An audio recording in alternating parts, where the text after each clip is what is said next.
Hey everybody, and welcome back to my channel. If you're new here, my name is Ashley and I am a pediatric occupational therapist as well as a mentor and coach for fellow OTs. And this channel is all about educating parents and therapists about the topics of childhood development. So in this video, we are going to be discussing emotional regulation with toddlers and some effective strategies that you can start implementing to start teaching them about emotions. So the first thing that you can do in order to start teaching your child about emotions and emotional regulation is to start by validating their feelings. As we all know, toddlers can sometimes have difficulty with managing their emotions, and a lot of times toddlers do have some big emotions, but it's never too early to really start trying to implement and teach them about the big emotions that they're having. And so validating their feelings basically just means that you are acknowledging their feelings and accepting their feelings. And you're doing this by basically being their voice. So sometimes toddlers can't really express like I'm mad or I'm sad or I'm angry or whatever they're feeling, especially if those children are delayed in some sense, or they may have a speech or a language delay, then it may be even harder. And a lot of times I find that those children who do have those speech delay are often more frustrated because they can't communicate to you their wants and needs and how they're feeling. So it's up to you as the adult to be their voice. So for example, if you notice that a child is like really mad or really sad about something, start using that language to kind of help them identify that emotion. So you can say things such as, I understand that you're sad because we couldn't go to the park today, or I can see that you're mad because it's time to clean up your toys, right? Using that language is basically giving them the voice that they can't express for themselves, and basically it's going to help them start to regulate their emotions because now they're seeing that you're understanding them, you heard them, and you understand how they're feeling.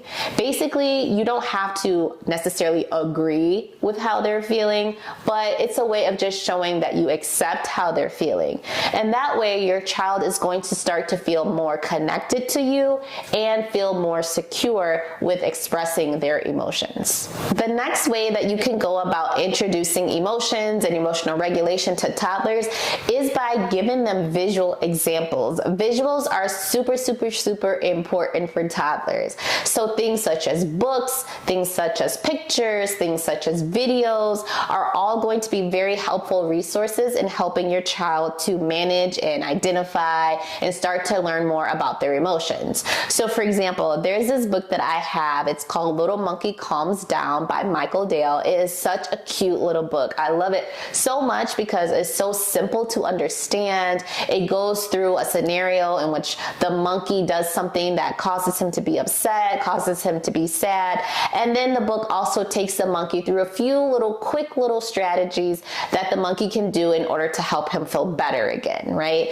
So it's something that you can use. You can read through it with your toddler as well as practice some of those strategies mentioned in the book. So books are going to be highly recommended. If your child has a favorite character that they really like, maybe finding a video that character is featured in and showing them that video about how that character is going through different emotions and what they did to manage it.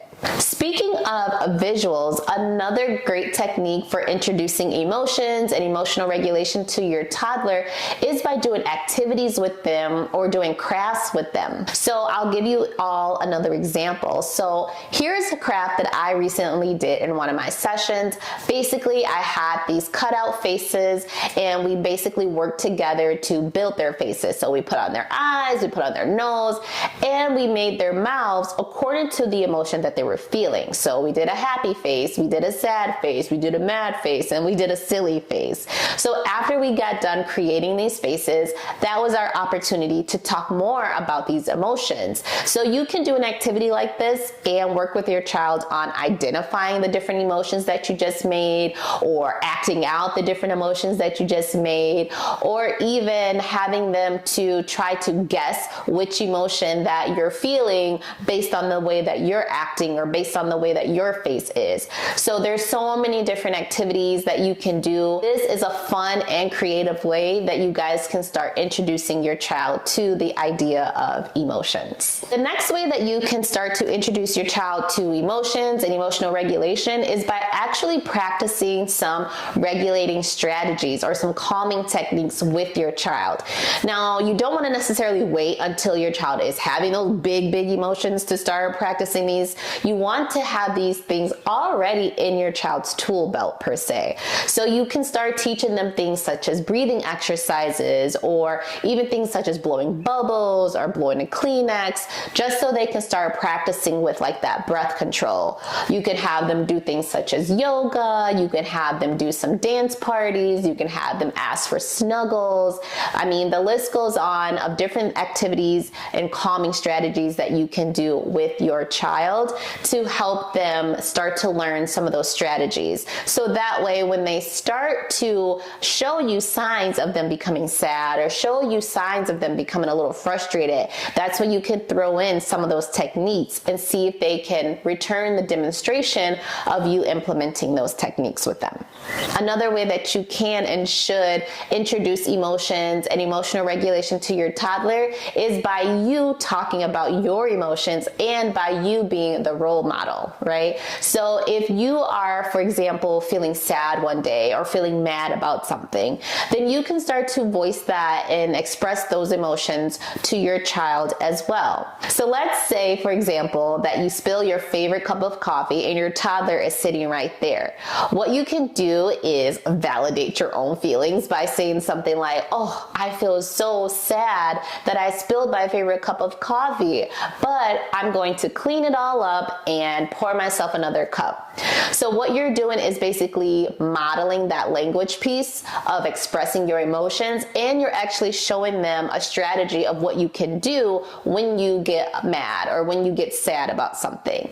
So it's so important that you be that role model, because kids are not only listening, but they're also watching you. So if you want your child to act a certain way when they are mad or sad about something, then you need to be that role model and show them exactly what is that ideal behavior when they become sad and mad, because kids are taking everything in. So be very mindful of how you respond when you're going through something, or how you respond when you are reacting or having something going on that is triggering certain emotions. All right, so I hope this video was super helpful, and I hope you all can take away a tip or two of some of these strategies and ways to start introducing emotions to your toddler.